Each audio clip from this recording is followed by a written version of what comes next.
Hello, welcome to Nithi's kitchen. Another இன்ட்ரெஸ்டிங்கான ரெசிபியோடு வந்திருக்கேன். கேரளா ஸ்டைலில் வறுத்தரைச்ச கடலைக்கறி ரெசிபி எப்படி பண்ணுறதுன்னு பார்க்கலாம். கொஞ்சம் மாடல் பண்ணி என்னோடய ஸ்டைலில் இந்த மாதிரி ப்ரௌன் கலர் கடலையை நேற்றுக்கு நைட்டே நான் சோக் பண்ண வச்சுட்டேன்.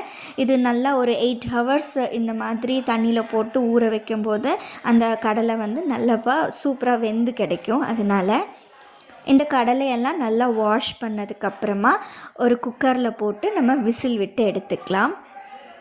இதுக்காக நான் கொஞ்சமாக மஞ்சள் தூள், கொஞ்சமாக உப்பு சேர்த்திருக்கேன். இந்த கடலை கொஞ்சம் உப்பு சுவை கடலுக்கு தேவை இல்லைங்களா, அதுக்காக உப்பு சேர்த்திருக்கேன். ஒரு பெரிய ஒரு கிளாஸ் நிறைச்சி தண்ணி ஊற்றிருக்கேன். இந்த கடலை முங்கி இருக்கிற அளவுக்கு தண்ணி ஊற்றிருக்கேன். கொஞ்சமாக எண்ணெய் சேர்த்திருக்கேன். எண்ணெய் நல்லா கடலை வெந்து கிடைக்கிறதுக்காக நான் சேர்த்திருக்கேன். உங்களுக்கு வேணும்னா நீங்கள் சேர்த்திக்கலாம், இட் இஸ் ஆப்ஷனல் தான். அதுக்கப்புறமா கடலையை வச்சு நம்ம வேக விட்டு எடுத்துக்கலாம். நான் ஒரு 6 விசில் விட்டு தான் நான் எடுத்திருந்தேன். சைட் பை சைட் ஒரு பேன் வச்சுக்கலாம். அந்த பேனில் நான் ஒரு 7 டேபிள் ஸ்பூன் ஆஃப் கோகோனட் எடுத்திருக்கேன்.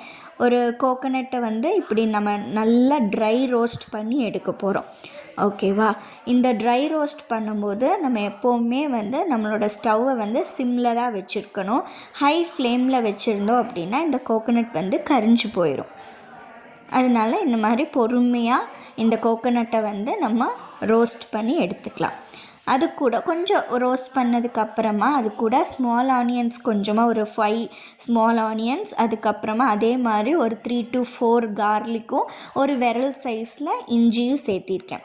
இதுவும் சேர்த்து நல்லா ரோஸ்ட் பண்ணி எடுத்துக்கலாம். இந்த மாதிரி கலர்ஸில் வரணும். அது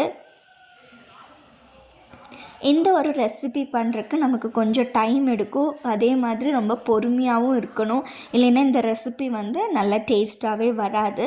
அதனால் நீங்கள் கொஞ்சம் ஃப்ரீயாக இருக்க டைமில் இந்த மாதிரி ரெசிபீஸ் ட்ரை பண்ணி பாருங்கள். ஈஸியாகவும் இருக்கும், டேஸ்டியாகவும் இருக்கும். ட்ரை பண்ணி பாருங்கள். இது நல்ல ரோஸ்ட் ஆகி வரணும். இது எவ்வளோ ரோஸ்ட் ஆகி வருதோ கோகோனட், அப்போ தான் அதோட டேஸ்ட்டே நமக்கு தெரியும்.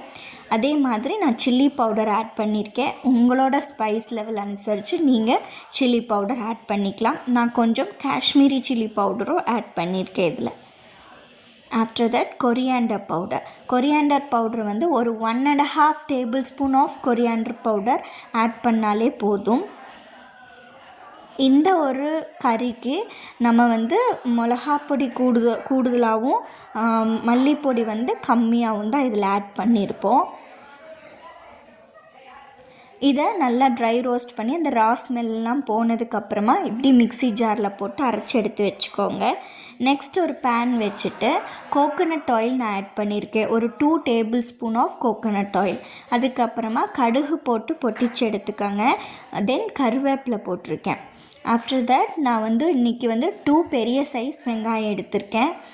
அது கூட காரத்துக்கு தேவையான பச்சை மிளகா. நான் இன்றைக்கி ஒரே ஒரு பச்சை மிளகா தான் எடுத்திருக்கேன். நீங்கள் உங்களோட ஸ்பைஸ் லெவல் அனுசரித்து ஆட் பண்ணிக்கோங்க.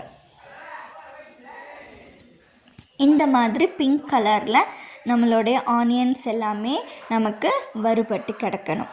அதே மாதிரி தக்காளி ஆட் பண்ணியிருக்கேன். ஒரு பெரிய சைஸ் தக்காளி, ரொம்ப புளி இல்லாத தக்காளி, அதையுமே இந்த மாதிரி ஸ்லைஸாக பண்ணி ஆட் பண்ணியிருக்கேன்.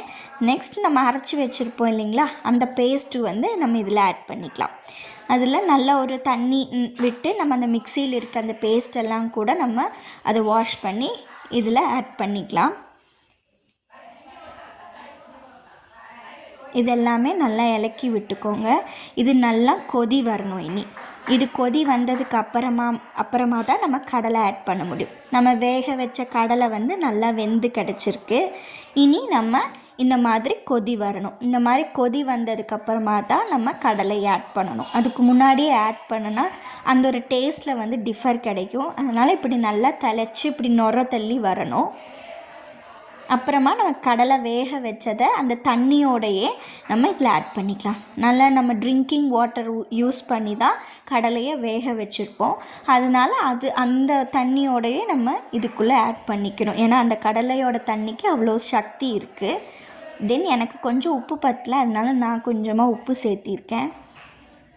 இது நல்லா இலக்கி விட்டுக்கோங்க. இந்த மாதிரி கொதி வரும்போது நம்ம மறுபடியும் அடைச்சி வச்சு வேக வைக்கலாம். அப்படி அடைச்சி வச்சு வேக வைக்கும் போது இந்த மாதிரி கலர் வந்து நமக்கு சேஞ்ச் ஆகி கிடைக்கும். நல்லா டேஸ்டியாக இருக்கும் இந்த ரெசிபி. நீங்கள் ட்ரை பண்ணி பாருங்கள். நீங்கள் பார்த்தீங்களா எல்லாம் எண்ணெய் பிரிஞ்சு ரொம்ப பியூட்டிஃபுல்லாக இருக்குது. இதில் நான் கொஞ்சமாக இப்போது ஒரு 1/2 டீஸ்பூன் அளவுக்கு கரம் மசாலா பவுட்ரு வந்து ஆட் பண்ணியிருக்கேன்.